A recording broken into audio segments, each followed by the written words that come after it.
What is the relationship between ICTs and democracy?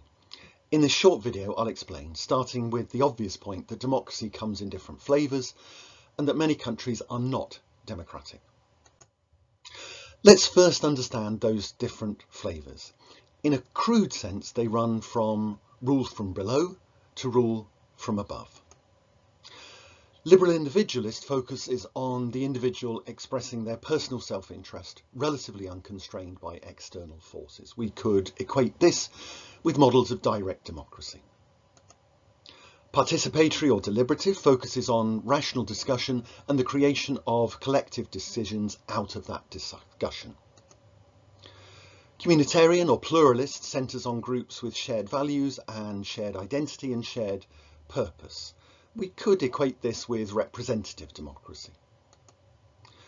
Competitive has electoral competition between authoritative leaders and their parties at its core.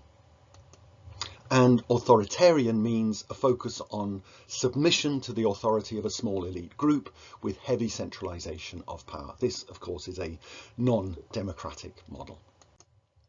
All right, so how do ICTs relate to these different political models? The following are rather crude illustrative examples.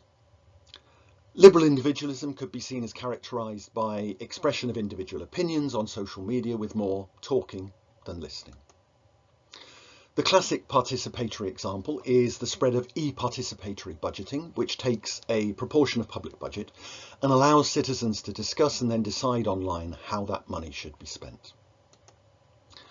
One perspective on e-communitarianism would cover the application of ICTs to enable social movements to debate and mobilise. Competitive democracy might best be represented by the websites of political parties, which may operate more in broadcast than discursive mode. And authoritarianism would be exemplified by the use of e-surveillance systems to repress opponents and more generally control populations.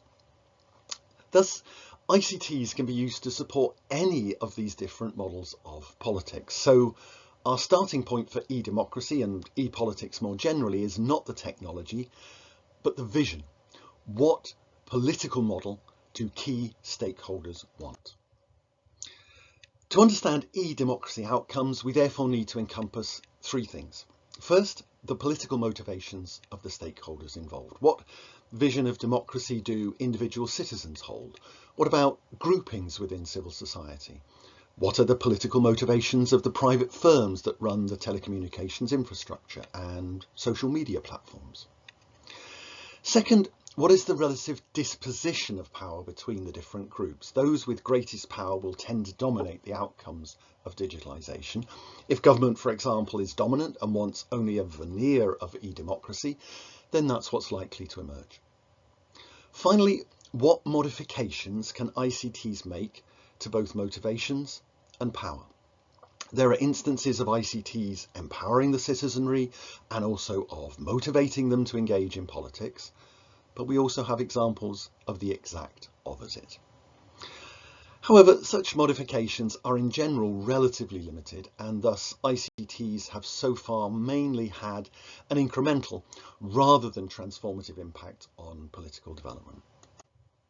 If you'd like to know more, then take a look at the ICT4D textbook, and thank you for watching.